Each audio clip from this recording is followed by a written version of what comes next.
bem-vindos ao nosso podcast. Eu sou o Luiz. Eu sou a Aline. Eu sou a Ana Maísa. E eu sou a Cri.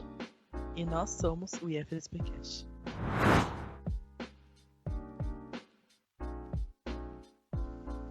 No episódio de hoje a gente vai indicar alguns livros para vocês e conversar um pouco sobre eles. Acho que a Ana Maísa pode começar falando um pouco do livro dela. Bom, como o Luiz já falou, meu nome é Ana Maísa. Esse é o segundo episódio que eu participo. No caso, a gente está agora no quinto. E o livro que eu vou apresentar para vocês hoje é O Peso do Pássaro Morto, da Aline Bay. Eu escolhi esse livro principalmente porque ele é um livro muito bom. E segundo, porque ele é de uma autora nacional, né? Dificilmente a gente vê livros de autoria nacional, sejam independentes ou de autoras, de editoras, no caso. E acho que é importante, bem interessante a gente conhecer que a gente tem, sim, muitos autores nacionais e que os livros são muito bons, né? Não perde para nenhum autor, né, do exterior. Estamos aqui com a nossa produção nacional vivíssima. Então, esse livro aqui, eu li ele em uma leitura conjunta, né? Eu faço parte do clube de leitura do Sociedade dos Poetas Mortos. E nesse clube de leitura, uma das participantes é a nossa professora de inglês do IFSP, a professora Lídia. E ela fazia parte de um outro clube de leitura chamado Leia Mais Mulheres, que é um clube de leitura voltado só para leituras de autoras femininas, né? E com temáticas também do feminismo e sobre questões femininas, a maioria dos livros. E nesse clube de leitura, esse livro aqui, ele já estava na lista do que as mulheres lá do clube de leitura elas iriam ler. E elas conseguiram a participação da autora no encontro, né? Estava sendo um encontro todos online. E aí elas chamaram a Aline Bay. E a Aline Bay disse que poderia participar, sim, né? Que já que estava sendo online, é mais fácil de participar. E ela topou participar.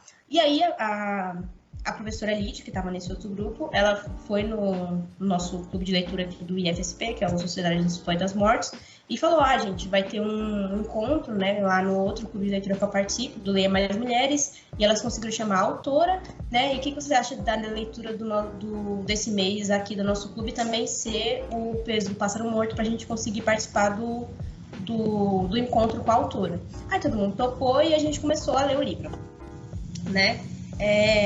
Algumas pessoas tinham livros físicos, mas enfim, eu não tinha, tanto que a maior aquisição foi esse Kindle aqui, porque a minha mãe não deixava comprar livro físico de jeito nenhum para chegar aqui em casa, porque contaminação e etc. E todos os livros que eu li na quarentena basicamente foi por meio do Kindle, eu comprava online e lia. E aí eu comprei pela Amazon e comecei a ler. E assim, gente, que livro! Você pensa assim, nossa, com esse título principalmente, você nunca pensa que a história vai ser do jeito que foi, né? Basicamente, esse livro conta a história de uma mulher, desde quando ela era criança até a sua morte. E conta, os capítulos, geralmente, os títulos dos capítulos são, aos 17 anos, aos 20 anos, aos 30 anos, e vai passando a vida dela toda, e por sessões da vida dela que foram muito marcantes. E aí, mostra a vida dela quando ela era criança, né, de como foi a infância dela, quais as pessoas que ela convivia, como era a época de escola. E aí depois, quando ela vai ficando mais velha, ela sofre por um abuso, né, ela é estuprada e ela tem um filho desse estupro, e ela decide manter o filho, e ela tem esse filho.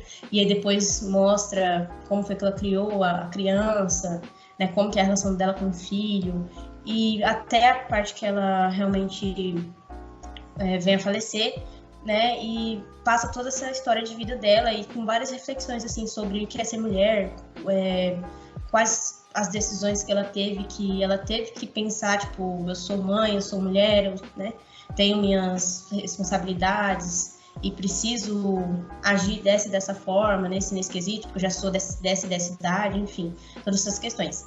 E fora essa temática, o livro também ele é todo escrito assim, ele não tem uma diagramação normal, né, assim, que a gente vê tradicionalmente. Ele é todo feito assim, um tom muito leve, assim, às vezes você sente até que você tá dentro de uma música, sabe? De uma poesia, assim, que os versos da história, né? Tem partes que é dividida exatamente em versos, assim. Tem partes que parecem uma história, uma prosa corrida. Tem partes que parecem poemas. tem partes que, para dar uma certa... não me recordo agora muito bem de uma parte assim, mas se eu não me engano, tem uma que ela fala, por exemplo, de uma escada, e aí as palavras, elas vêm formam uma escada, assim, descendo, né? Uma frase inteira, só que de uma escada, assim, né? Tem partes que ela fala que ela tá caindo, que o pássaro tá caindo, e aí parece as palavras caindo, assim, como se elas estivessem em queda livre e tal. É uma diagramação que ela pensou especificamente para dar um sentimento no livro. E tanto essa coisa da diagramação e essa coisa da poesia, que às vezes que dá o ritmo do livro, às vezes em determinadas situações que ela tá um pouco nervosa, ou que ela tá um pouco assim, muito triste, e tudo isso reflete no jeito que ela escreve e no jeito que a diagramação aparece. Então é bem interessante, e assim, é um livro muito rápido de ler, se não me engano, eu li em 2 dias, assim, mas lógico que fazendo outras coisas, assim, né, eu peguei 2 horas em um dia, 2 horas em outro, terminei o livro. Porque você vai lendo e a história vai acontecendo e você sempre quer saber, tipo, qual vai ser a próxima idade, o que ela vai fazer quando ela for mais velha, né? Você sempre quer saber da história dela. E, assim, no final você acaba assim, a autora deixa para você uma reflexão e deixa para você pensar sobre as pessoas que passaram pela vida dela e como que essa mulher marcou a vida dessas pessoas, né? Porque já a última parte do livro já é quando ela falece, né? E tem lá o enterro, né? E aparecem pessoas desse enterro, só que tem pessoas que não ficam explícitas quem são essas pessoas. E aí você fica com aquele ar, tipo assim, quem será que ela marcou na vida dela, né? Quem são as pessoas que foram lá ver ela lá já morta, né? Quem são essas pessoas? E você fica com essa reflexão. Então, vamos exaltar a Lili Bey, uma autora maravilhosa, nacional, e ela falou, assim, inclusive nesse encontro que a gente teve lá, ela mencionou que ela está escrevendo um outro livro, e que eu não sei se é esse ano que vai sair, mas ela está escrevendo esse livro e já está procurando publicar. E vamos esperar aí, né? A Lili Bey de volta, vamos ler o próximo livro, estou muito ansiosa para ler. E assim, foi maravilhoso, tanto a experiência com o livro, tanto a experiência com a própria autora, né? Eu até cheguei a fazer perguntas para ela, mas perguntas que dão spoiler, então não vou falar aqui. Mas foi maravilhoso e espero que vocês gostem dessa leitura se vocês forem ler. Aline, você vai falar um pouquinho do livro que você escolheu pra gente? Sim, o livro que eu escolhi hoje é Teto para Dois. É um romance também.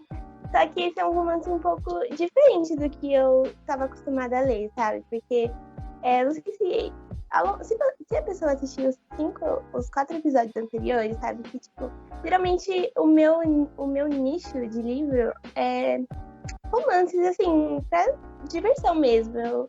Eu não me interesso muito, assim, por livros, assim, que agregam, né? Como os outros falam. Então, esse aqui eu não esperava muita coisa dele. Ele é só um romance contemporâneo.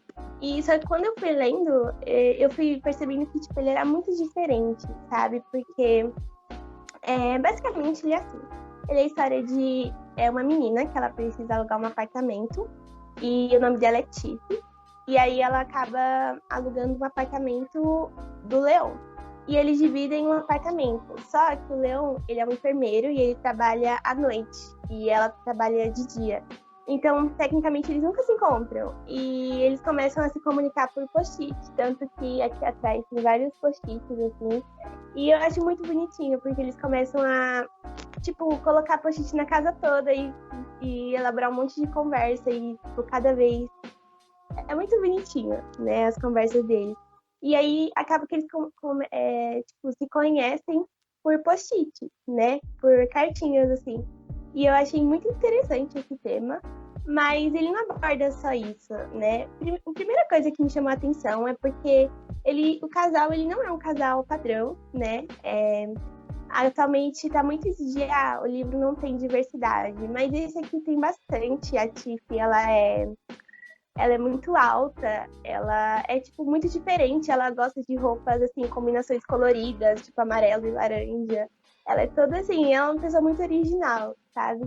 E o Leon, ele é um menino muito diferente, eu acho. Eu gostei muito dele. Ele não é branco, né? Ele é um moreno, cabelo fechado. Isso me chamou a atenção também. E é muito interessante também, porque a Tiff, ela acabou de sair de um relacionamento, né, de 2 anos. Ela namorou um homem chamado Justin. E, ela acha que foi muito ruim, ela amava muito ele, e aí ele trocou ela por outra menina. E aí é muito interessante que ao longo da história, ela vai sempre retomando esse namoro, e aí ela acaba, percebendo que o namoro dela era um namoro abusivo, sabe?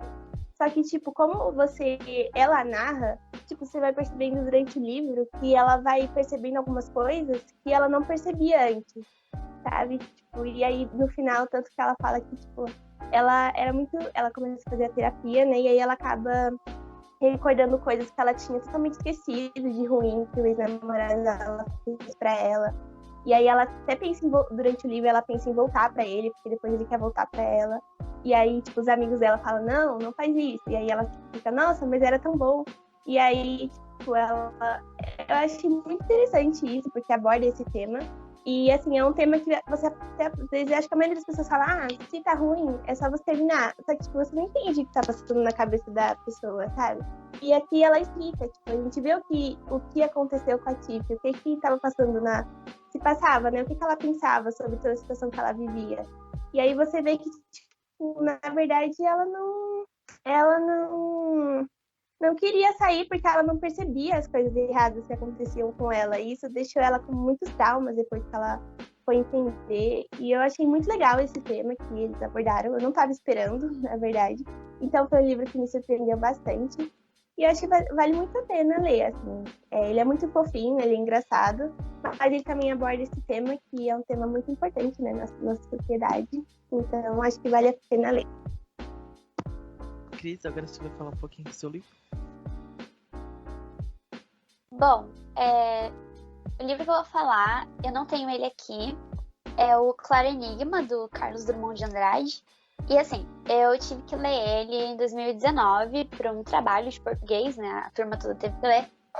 E a partir do livro, a gente criou uma antologia com alguns poemas do livro, né? Que o livro são vários poemas do autor. Aí aqui é a antologia que o meu grupo fez, mas aqui também não é só do Carlos Drummond de Andrade, tem do Luiz de Camões também. Quando eu tava lendo o livro, eu não gostei muito. Eu falei, mano, um monte de poema muito chato, não sei o quê. Só que acho que depois da experiência, eu comecei a pensar melhor e aí eu falei, caraca, eu gostei, sabe? Acho que eu não parei para avaliar profundamente cada poema e o que aquilo queria dizer. E depois que eles foram apresentados pelo pessoal da minha turma, dá pra ver que foram importantes, E não tem muito o que falar. Eu quero ler um poema, né? Pra vocês terem uma ideia, de como que é. E um que eu gosto bastante é o Amar. Deixa eu achar aqui. Então, vamos lá. Que pode uma criatura, senão entre criaturas, amar, amar e esquecer, amar e mal amar, desamar, amar, sempre e até de olhos vidrados, amar? Que pode, pergunto, ser amoroso, sozinho, em rotação universal, senão rodar também e amar? Amar que o mar traz a praia e o que ele sepulta, e o que na brisa marinha é sal, ou precisão de amor, ou simples ânsia. Amar solenemente as palmas do deserto, o que é entrega ou adoração expectante. E amar o inóspito, o áspero, um vaso sem flor, um chão de ferro, e o peito inerte e a rua vista em sonho, e uma ave de rapina. Este o nosso destino, amor sem conta, distribuído pelas coisas pérfidas ou nulas, doação ilimitada a uma completa ingratidão. E na concha vazia do amor, a procura medrosa, paciente de mais e mais amor. Amar a nossa falta mesma de amor, e na secura nossa, amar a água implícita e o beijo tácito e a sede infinita. Bom, esse é o poema, foi um dos que eu achei muito marcante, quando teve a apresentação na turma, eu fiz a leitura dele, e tem uma parte, amar na nossa falta mesma de amor, doação ilimitada, uma completa ingratidão, porque eu acho que ele trata, eu não sei se a minha avaliação tá certa, mas eu vi alguns vídeos sobre, e ele trata do amor não só aquela parte super bonita, às vezes até as coisas que dão errado, mas que fazem o sentimento ser o que ele é. Então, outros poemas também trazem várias reflexões e estão todas contidas no livro, o Claro Enigma. O editor pode colocar a fotinha aí. E essa foi a minha indicação. Também é um livro que era indicado no vestibular da FUVEST, se eu não me engano. Conversando com a Ana Maísa, esse ano talvez eles troquem, mas a leitura assim ainda é importante e essa é a minha indicação. Bom, e esses foram os livros que a gente indicou aqui no podcast. A gente espera que vocês tenham gostado. Vocês acessem as nossas redes sociais para ver os outros 4 episódios de livros que a gente já publicou aqui. E os tantos outros episódios sobre diversos outros assuntos que a gente já fez. Entre as redes @FSPcast. E obrigado por assistirem até aqui e até o próximo vídeo. Tchau! Tchau!